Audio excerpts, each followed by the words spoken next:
எண்ணத்தில் நலமிருந்தால் எல்லாம் சிறக்கும். ஜோதிடர் பொய்க்கெல்லாம் ஜோதிடம் பொய்க்காது. சனிப்பெயர்ச்சி மகரம். என்ன சார் மகரம்? ஆமாம் சார், மகரம் பட்ட கஷ்டம் கொஞ்சமல்ல சார்.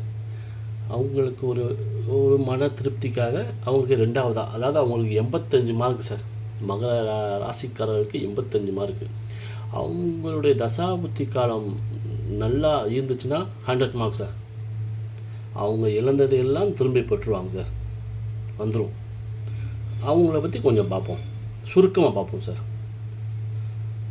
பல் உடைவதும் பல்லாக்கில் ஏறுவதும் நாக்கினால் என்ற வாக்கிற்கிணங்க மகர ராசிக்காரர்கள் தன் சொல்வாக்கை காப்பாற்ற முடியாமல் தன்னுடைய தவறான பேச்சினால் நிலையற்ற தொழில்நிலை மற்றும் குடும்பத்தில் நிம்மதியற்ற போக்கு, தாயார், மனைவி மற்றும் குழந்தைகள் என குடும்பத்தில் உள்ளவர்களிடம் சுமூக உறவு இல்லாமல் வாழ்ந்த காலம் வரும் 2025 மார்ச் 29 சனி பெயர்ச்சியோடு அவங்களுக்கு முடிவுக்கு வருகிறது சார். சனி பெயர்ச்சிக்கு பின்னர் அதற்கு பிறகு குடும்ப உறவுகளுடன் இணக்கமான சூழ்நிலைகளும் எடுக்கும் முயற்சியில் மாபெரும் வெற்றியும் மிகப்பெரிய வெற்றி கிடைக்கும் சார் உங்களுக்கு. நீங்கள் வந்து சார் மகரம் வந்து சரராசி ஓடிக்கொண்டே இருக்கும் சார். நல்ல ஒரு சுறுசுறுப்பாக இருப்பீங்க மகரம். உங்களுடைய ப்ளஸ் பாயிண்டே அதுதான். அதை வந்து நல்ல விதத்தில் பயன்படுத்திக்கோங்க சார்.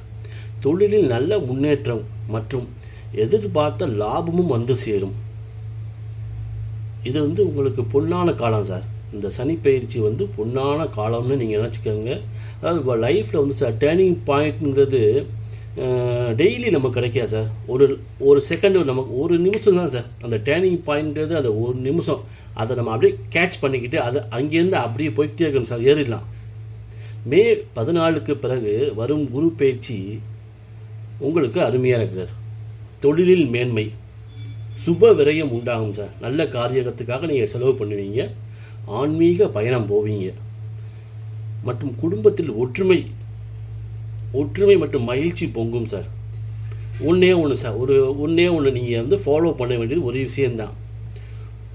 உங்கள் வாக்கை, அதாவது நாக்கில் தேன் கலந்த வார்த்தைகளை பேசினால் மட்டுமே மகரம் சிகரத்தில் ஏறும் என்று கூறி விடைபெறுவது உங்கள் ராஜ ஜோதிடர் ஆதி. மீண்டும் அடுத்த பதிவில் சந்திப்போம். நன்றி, வணக்கம்.